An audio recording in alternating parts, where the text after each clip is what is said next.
આજે તો આપણે એ લોકોની સંસ્કૃતિ અપનાવતા થઈ ગયા, એ લોકોના પેન્ટ શર્ટ પહેરતા થઈ ગયા, એ લોકોના જીન ટી શર્ટ પહેરતા થઈ ગયા, એ લોકોના બૂટ સૂટ આપણે પહેરતા થઈ ગયા. આપણી બહેનો પણ આજે પંજાબી પહેરતી થઈ ગઈ, ડ્રેસ પહેરતા થઈ ગયા, ચણિયા ચોરી પહેરતી થઈ ગઈ, જીન શર્ટ ટી શર્ટ પહેરતા થઈ ગયા.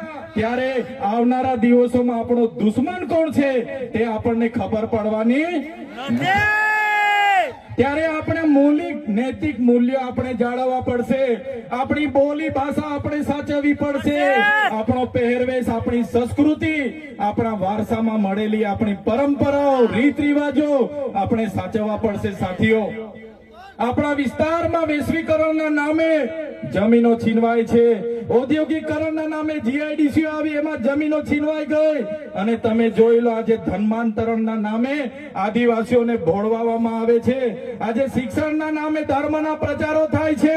ત્યારે મારા આદિવાસી સાથીઓને કહેવા માંગુ છું, જે દિવસે આપણે આજે આદિવાસી તરીકે મટી જઈશું તે દિવસે આપણું અનામત પણ આપણને મળવાનું નથી, તે દિવસે આપણે જમીનો પણ બચાવી નથી શકવાના, સંવિધાને આપેલી જળ જંગલ જમીન પરના અધિકારો પણ નથી બચાવી શકવાના. ત્યારે આ લોકોને આપણે કહેવાનું છે કે આપણે હવે ઓરિજિનલ આદિવાસીની રીત રિવાજમાં, પહેરવેશમાં, આવા કાર્યક્રમમાં આપણા હજારો સાથે વાજિત્રો સાથે ઉપસ્થિત થયેલા છે. ત્યારે મારા તમામ વડીલો, તમામ યુવાનો, માતા બહેનોને વિનંતી છે કે આ કાર્યક્રમ એ સમાજનો કાર્યક્રમ છે, અને